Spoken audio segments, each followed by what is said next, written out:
My brother told me I just glue plastic together, so I built him something he could recognize. I'm 17. I build scale models, mostly dioramas, not snap-together kits. I scratch build, I cast my own parts, I weather every surface by hand. I've been building a portfolio for a model making and design program I want to apply to next fall, and my shop teacher thinks I have a real shot. My grandpa Ray taught me. He was a carpenter for 41 years, and when his hands went bad, he started building houses small instead. He showed me how to cut siding out of coffee stirrers. He was the only person who could sit and watch me work for 2 hours without getting bored. My brother Wyatt is 22. He doesn't work, and he isn't in school. He streams, which as far as I can tell means playing the same game until 3 in the morning and sleeping until noon. I use the back half of our basement, workbench, light box, shelves for finished pieces. Wyatt has wanted that space for a year, because he decided he needs a home gym and a clean wall behind him for his camera. He says it isn't fair that I get half a basement for a hobby when he's actually building something. My parents told him to work it out with me, which means nothing, and he knows it. 2 Saturdays ago, I picked up a shift at the hardware store to pay for resin. I got home at 6. He'd moved my bench. He dragged it against the wall to make room for a rack and a stack of rubber plates,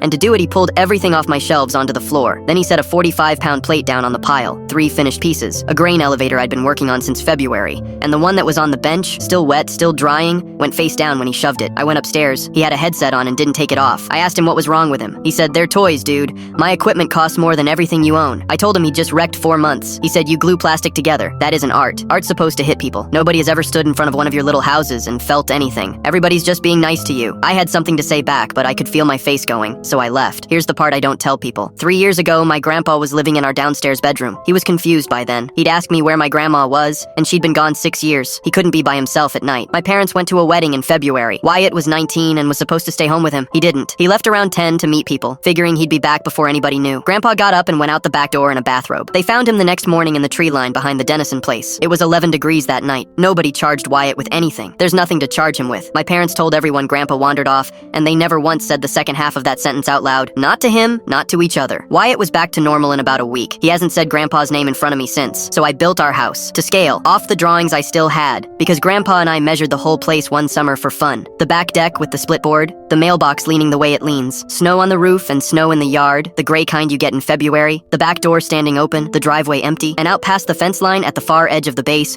one figure in a bathrobe walking toward the trees, small. You have to look for him. It took me 11 days. I got it exactly right. I set it on the kitchen counter and asked Wyatt to come tell me if the base was sitting level. He came in complaining. Then he stopped. I said, "Can you tell what it is? I just glue plastic, so I wasn't sure anybody could tell." He didn't answer. He looked at it for a long time. Then he said, very quietly, "The porch light wasn't on." I didn't know that. I only knew what my dad told me. But Wyatt knew, because Wyatt is the one who turned it off on his way out, and he has been carrying that around for 3 years without once saying it out loud. Then he sat down on the kitchen floor and cried harder than I have ever seen anybody cry. I feel bad. I think I'm going to tell him that. I'm still submitting it.